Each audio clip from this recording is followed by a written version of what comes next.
Method Madness, but it would have been maybe a couple of years now, maybe, since this was launched. I think. Probably 3 years, maybe. Yeah. 3 years ago. 3 years ago. 3 years ago, yeah. The Acacia, so Method Madness Acacia. So this is number 5. It's another pot still. I have to be honest. Now, originally this would have been an exclusive, I think, for the Celtic whiskey shop. So it's probably the one that I'm least familiar with. Okay. But if you want to just tell us a little bit about Acacia as a wood style. Yeah, it's a very dense wood, as we mentioned earlier on. So in terms of density, it's quite similar to Quercus alba from America. Yeah. It's well up there, probably 780, 790 kilograms per meters cubed. So it's quite a dense wood. It's quite heavy. Its porosity would be quite similar to American oak. It's a closed structure. It's tight. It's heavy, and therefore, because of that, it's quite slow in terms of its maturation, which we found here with this acacia wood. Again, it's French. We sourced it from France. Sylvain Moreau again supplied it, and again, a very interesting wood type. We just found it a little bit slower. The chestnut was fast, the cherry was fast, but we found the acacia was slower, and therefore that's why it came out later, because it started its journey similar to chestnut and cherry, but it took that little bit more time in terms of its maturation. So good things don't come to those who wait. Yeah. We just had a wee question there coming in from. Apologies, can't see who it's from. Are you ever worried about things not turning out well when experimenting, and do you fix these with a different cask if there are any off notes? Yeah. Do we worry about it? We don't. Like, it's part of what we do. To be honest with you, you do accept a certain element of, look, there's going to be failures, and in terms of trying to rectify it, look, we can. For example, with cherry, I'll give you an example there. In order to get that balance right, we took a number of those casks and we emptied them, and then we refilled them again with whiskey. And what that did was that it took the initial sort of wood element out of it, and it gave it a sort of, as a refill cherry, then it was a milder, more balanced contribution. It's almost like seasoning the wood? It's almost like seasoning. So it's like a seasoning that we did ourselves. Yeah. And that then gave us that, whilst it maintained that cherry wood contribution, it just took out those extra green notes and got it more in balance. So that's an example of making adjustments on the fly.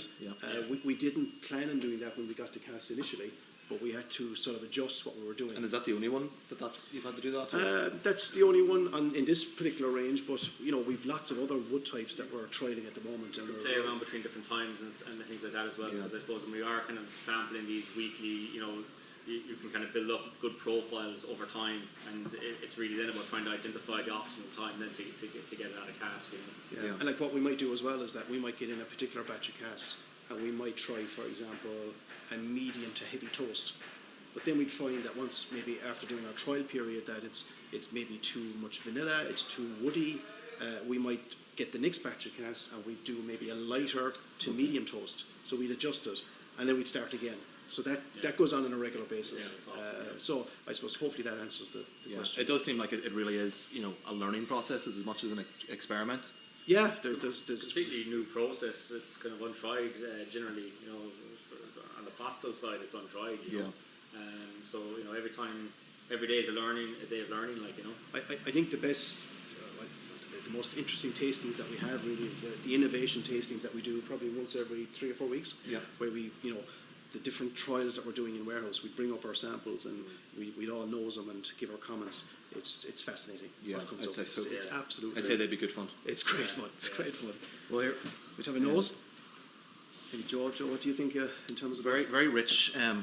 Initially, I was getting quite a lot of toffee notes, like a kind of sweet toffee, fudgy note. Mm-hmm. But the more I've sitting with it, I'm getting like maybe just a little bit of fruit coming through there as well. I don't know if I would say orchard fruit, maybe just a little bit sweeter than that. But pastel is probably carrying a lot of that fruit notes through, and it's developing with the good kind of like dark chocolate notes there as well. Do you know what it actually reminds me of? A dark chocolate Jaffa cake. Like I'm getting a little bit of that orange and a little bit of dark chocolate in there. Yeah. I think you get orange peel. Orange peel. Yeah. There's a bit of a citrusy note there sitting there. Yeah, it's kind of when you would put orange peel beside the fire, in winter, and you would get a little bit of that sweet and bitter character. Orange zest. I do get a bit of nutty flavour as well from it. It's kind of a hazelnut. There's kind of a nutty note of it. Yeah. Maybe hazelnut, maybe walnut, little touch of nutty flavour coming through on the nose. It's nicely layered, you know. Each Yeah. time we go back to it, you're going to pick up Something different. you know. Yeah. And that's really what we try and enhance, I suppose. That's what we look for, you know. Any taste? Sponge it.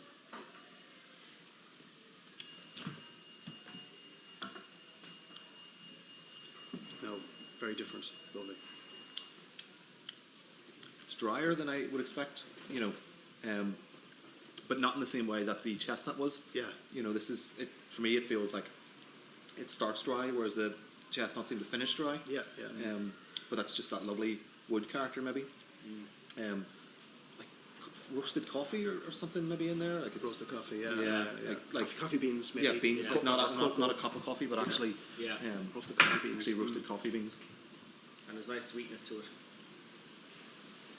Again, nice toffee notes there. Well, we had another question come in there. So, have you ever considered seasoning any of the woods with fortified wine, and then maturing the whiskey longer versus using it as a finish? Just a good So, question rather again. basically, have you ever considered seasoning these woods with a fortified wine Or and season maturing it it. longer rather than just using it unseasoned as a finish? I suppose everything's on the table, really, isn't it? We don't. Yeah, like we've you know. we put a number of these casks aside as well.